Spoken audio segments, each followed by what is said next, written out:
Φίλες και κύριοι θεατές, καλώς το απόγευμα. Εξαφορμής, επιστρέφουμε μετά από τις κανονικές διακοπές. Είναι ένα διαφορετικό εξαφορμής, γιατί η όλη συνάντευξη θα γίνει στα αγγλικά. Είναι μεγάλη μας τιμή που έχουμε τον Πρέσβη του Ισραήλ, Mr Ambassador.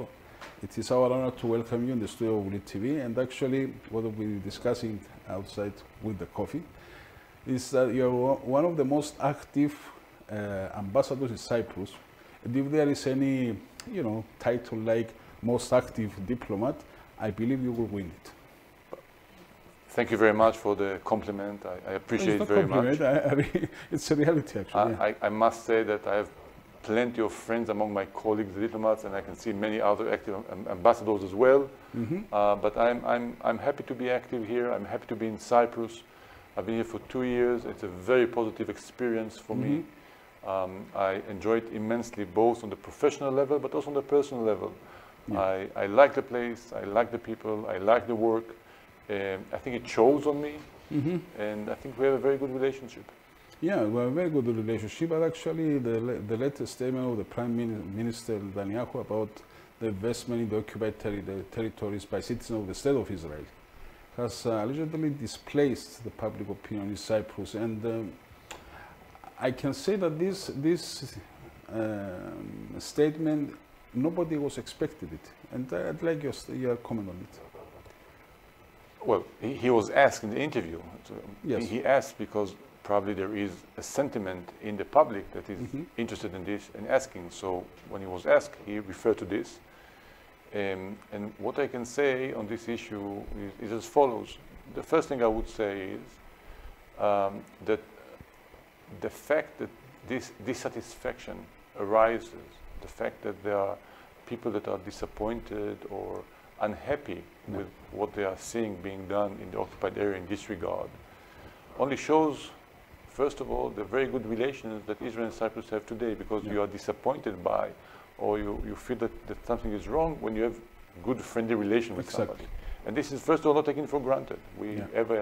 We made quite a way forward in our relations, and today Cypriots have expectations in this regard from Israel. The second thing I would like to say is that I can understand the discomfort, the unpleasant feeling. I can understand this. I mean, there are many people here in Cyprus today that their properties were left behind, that they were thrown out or kicked out of their houses in the occupied area, and I can understand the feeling that something wrong is happening. And we in Norway, we do not condone this issue, and we personally, I feel very sorry to see this happening. Then it comes to the question, what can be done about this, which is a much more difficult question to ask. First of all, Cyprus and Israel are both democratic countries, both have free market. We both let our people travel wherever they want to go and do the kind of business they want to do. So there are limits as to what a government can do in this regard vis-a-vis its citizens. Nevertheless, I think there are some things that can be done. I think this is something that both governments, the Israeli government and the Cypriot government, can and should and actually do discuss between them to see what can be done together in this regard. I don't want to create any hopes or any the feeling that something dramatic is going to happen. There are some issues that I think can look into, and we will look into them. Yeah, of course. I'd like to make this comment. Many times we're expecting from other countries to do what we're supposed to do. And I do agree with you that because the relations between Cyprus and the State of Israel, they reach up to this level lately, that's exactly was this discomfort or disappointment, I would say, mainly. But if I just may add to this, just so it will be clear, on the website of the Israeli Ministry of Foreign Affairs, there is a recommendation to Israelis that are traveling to Cyprus and to the occupied area as to what they should and shouldn't be doing when they are there. So there is a message going out there, but I think we need to look at ways how we can amplify this message. All right. Now, you came to Cyprus almost 2 years ago, yeah? 2 years and a week, or 2 weeks. 2 years and 2 weeks. Something like that. It sounds like in the army when we calculate and count the days, okay. Now, during this period, in just 2 years, I have the impression that you met with all the opinion makers or leaders of Cyprus. I have this impression. I mean, I personally met you in an office of a bishop, which was a bit surprised, but it shows exactly what you want to do. And the ministers, anyway, in all the, let's say, the leaders in Cyprus. I'd really love to hear from you. What's your impression for the Cyprus and for its leaders? Well, first of all, the way I see it, this is an integral part of the work of an ambassador, and also part of the reason why I love this job so much. You have a very large circle of people that you get a chance to meet. If it's in the political area, starting from the president and ministers and high-ranking officials, if it's in the media, if it's in the academia, if it's in business, I mean, it's a very vast circle of people that you get to meet. And by nature, I'm a very curious person. I want to meet those people, so I try to get to meet as many as I can, but not just meet them once. I'm trying to establish relationship with those people. As for my impression, first I have to say that my impression is that these people are very accessible, which is very good for me as an ambassador. It's easy to reach them. They are very open for discussion. They are curious. They want to look into different ways how we can cooperate together, what can be done together. And this is an excellent platform for an ambassador to try to see what new and other things we can do together in so many different aspects of the relationship between Israel and Cyprus. The second thing I must say is that I'm almost overwhelmed by the feeling that almost, I would say, the vast majority of people I met have very positive feelings and emotions regarding Israel. They see Israel in many cases as an example or as a model. They feel that there are things that can be learned from Israel, and they feel that they want to cooperate and actually make life in Cyprus better, give more opportunities to Cypriots, find opportunities for cooperation. So it's a very positive, kind of a relationship that we have established in this regard. Okay. I'm not going to push you more to tell me the opinion, because after all, you are a diplomat. So on September 15th, you can ask. What I can answer, I will answer. What I cannot answer, I will try very politely not to answer. Yeah, that's it. Okay. On September 15, 2020, the State of Israel, the United Arab Emirates, and Bahrain, broken by the United States, signed the peace and the normalization agreement known as the Abraham Accords, in which you play an active role, as far as I know. Please explain us, what is exactly is this Abraham Accords? Well, first of all, it's more than playing an active role. I mean, Israel is a party to those agreements that we sign with Arab countries. It's a game changer. That's what I would start. This is something that changes realities on the ground in the Middle East. Israel today have peace agreements with several of its neighbors. We have a peace agreement with Egypt since 1979. We have a peace agreement with Jordan. We signed several interim agreements with our closest neighbors, the Palestinians. And now we add to the mix also the United Arab Emirates and Bahrain and Morocco, which is a very good signal for the region. It means that even protracted, long conflicts can be resolved eventually. You can find ways to cooperate. And I think that it's a game changer because it brings together moderate forces in the region to cooperate, to work together, and it creates many opportunities that can be exploited by those countries and other countries as well in the region. The basic idea behind this is that we have totally normal relations today, both in the level of government to government, business, and also business to business, people to people, tourism. Israelis are flooding not just Cyprus these days, but they're also going to Dubai and Abu Dhabi. They're also going to Morocco, and they both contribute to the economies of these countries, but also create those kind of people-to-people relations on the ground with local peoples, which is, I think, tremendously important if you want to bring about eventually a peaceful reality to our region. Right. Yeah. So actually, you feel satisfied up to the level that it is implemented, this the Abraham Accords, I mean, yeah? We are very satisfied. I think that the implementation is going very well. Okay. There's a series of agreements on many different issues that was signed between our countries. I have to say the UAE, the Arab Emirates, is leading on in this regard. There are plenty of opportunities. Trade is skyrocketing. Investment opportunities, both of Israelis in the UAE, but also for Emiratis in Israel. The implementation is going very well, I have to say. And you think that Cyprus can be benefited from this accord? I mean, it's like the whole area is booming now for business or something. I strongly believe this. It's not just me. We just had here, as you said, I think before, the visit of the Prime Minister. And when the Prime Minister spoke with President Christodoulides and also in the trilateral meeting with Prime Minister Mitsotakis, he spoke about his vision. And in his vision, he sees this region transformed into a corridor. He spoke about a corridor of infrastructure that can be used for things like optical fiber or even transportation, going all the way from Asia, from India, through the Gulf, through the Middle East, Israel, Cyprus, Greece, into Europe. There are plenty of opportunities here, I think. I think that we are still trying to learn together exactly what is the translation of this. But I think we can think, for example, about a cooperation in which we can bring the money from the funds and the investment from the Gulf, the Israeli technologies, the Cypriot services, and part of the EU, and create projects together that will be beneficial for all involved. Yeah, okay.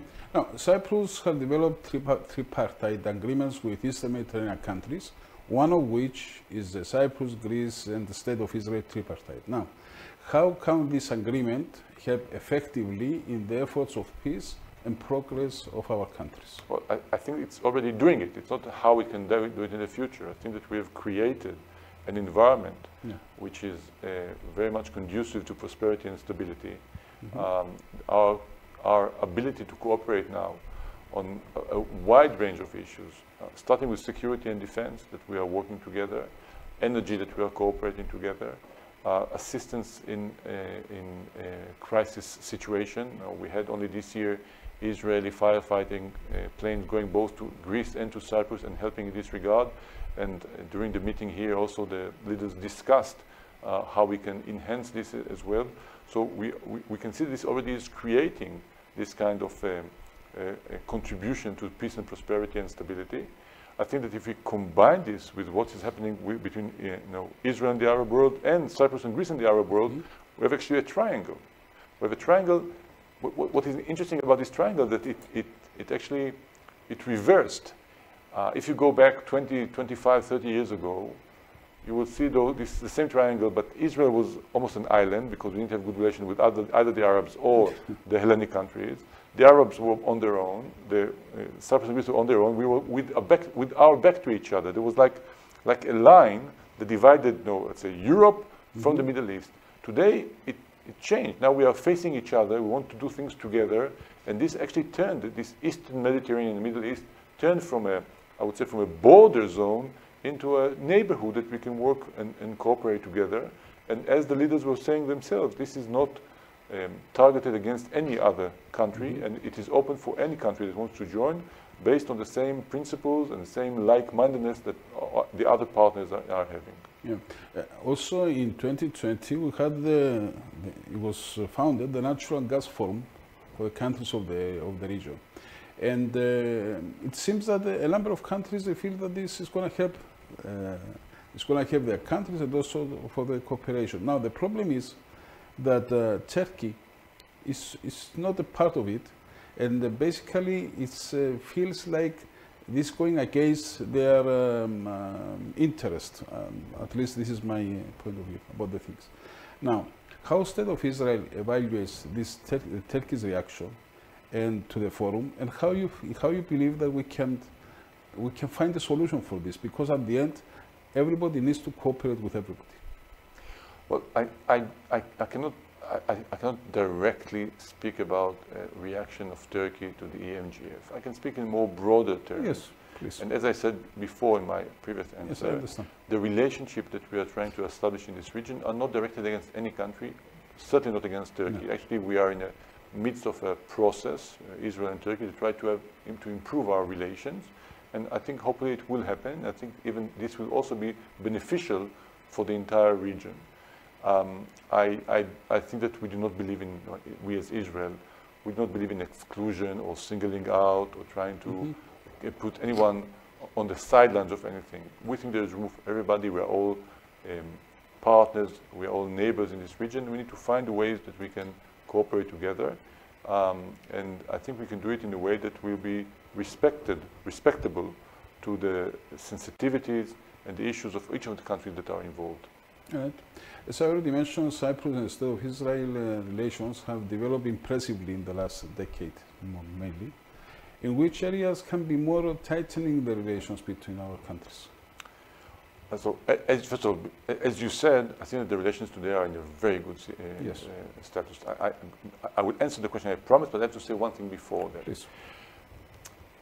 Prior to the visit of the Prime Minister here, the embassy was asked to prepare a report about the review of the relations. It's a normal paper we always prepare.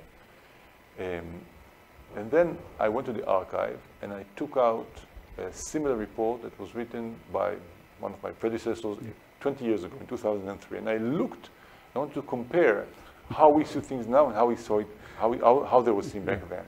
And the interesting part is that there are some similarities, but many differences. Yes. And I would start with the similarities, because I think that there is one thing that hasn't changed, is the fact that there are, both Israel and Cyprus are two small democracies that are, facing a prolonged conflict and need to navigate within a somewhat hostile geostrategic environment. Yeah. This has been true then, it's true now.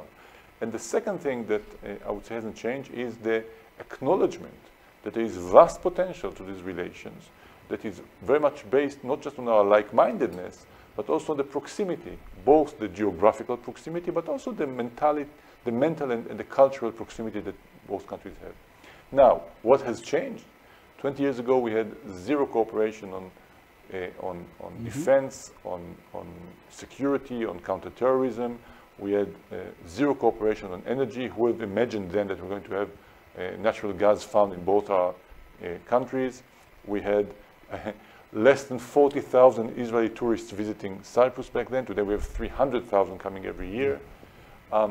So you can see how things have changed. And yet, in spite of the fact that we have very, I would say, multifaceted, multi-layered relations today, I think we can do more in areas such as combating the climate crisis. We are both countries in a region which is a hotspot. We are both affected by this. We are doing something on this. I think we can do more on climate, on the environment. I think we can do more on renewable energy, especially on issues such as storage and finding other technologies that can be smart meters and other technologies that can be very helpful for us all. I think that things like blue economy, how we can cooperate on economic aspect of the ocean, can be a very interesting field for us. The Prime Minister spoke a lot about how Israel wants to be a world leader on artificial intelligence. And I think we can look into what can be done in this regard as well with Cyprus. And the last point I would mention, I think, is health. I mean, we're doing a lot on health issues today. This year we had the first transplant of a kidney that was shipped. Kidney was shipped in here from Israel and one from Cyprus back to Israel. But I think we can do more. And I think that I know that in the pipeline there are some more ideas about new hospitals, maybe a cooperation with the medical school here. So as you can see, even though we've done a lot, the potential is still vast.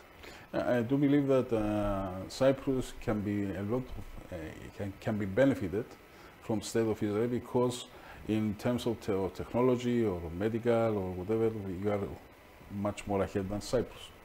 And because you mentioned the kidney transfer, we've been there, we covered this. It's not an event, actually it was an action, and it was really impressive how the whole thing was moved. And I believe it's a lot that we can do together. I tend to agree with you. Okay, but at the same time, in Cyprus there is a large, flourishing community of Israelis, and actually I have I go a bit out of the context. Yes. And I had the opportunity to visit one of the events that was organized. It was in the venue in Larnaca, and it was really, I was really impressed from two things actually. The first one, how many people there were there. I mean, there were hundreds of people. And the second, how open the FP with visitors or with foreigners. I was a foreigner there. And everything, you know, it was feeling that this is a really vivid community in Cyprus. Now, my question is about the integration. You feel that this Israeli community is integrated with Cyprus society, or it's a bit like, I wouldn't say ghetto, it's not a ghetto, that a bit more aside. How you feel about this? I have to say very honestly, I'm not sure that I have a good answer for you. I'm not sure that I know enough about the everyday lives of the Israeli community in Cyprus to try to give a really thought through answer as to the level of integration. Generally speaking, I can say, I think that Israel is feeling very comfortable in Cyprus. I think that the Cypriot society is rather open and, to foreigners. As I said before, we have some resemblance culturally and mentally, because we all come from the same region, from the Mediterranean, Middle Eastern area, and there are so many things that are similar. Our approach toward tradition and heritage, our approach towards family, towards even religion. I think that there are enough similar characteristics that my calculated guess is that I think that the Israeli community is quite well integrated. But again, it's more of a guess or a calculated guess than real knowledge. Are there any serious problems? Because I believe, like an embassy, I mean, if there are any serious problems, they're going to come to you, actually. I must say that I cannot put a finger on any specific major problem that the whole community is suffering from.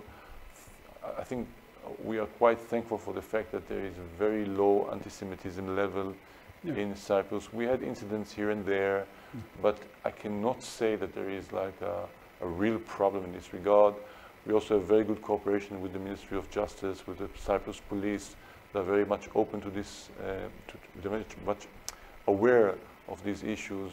We actually did, a year and a half ago, a seminar here about anti-Semitism and hate crimes and how they should be tackled. So we also have very good cooperation in this regard. So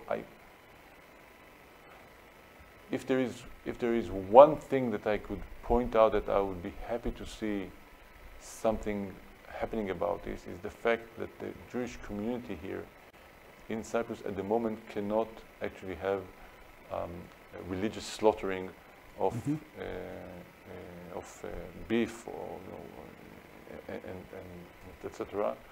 We are in discussion about this with the government of Cyprus to see how this can be done, because this is a major part of Jewish life in general, and I hope it will be resolved eventually. All right.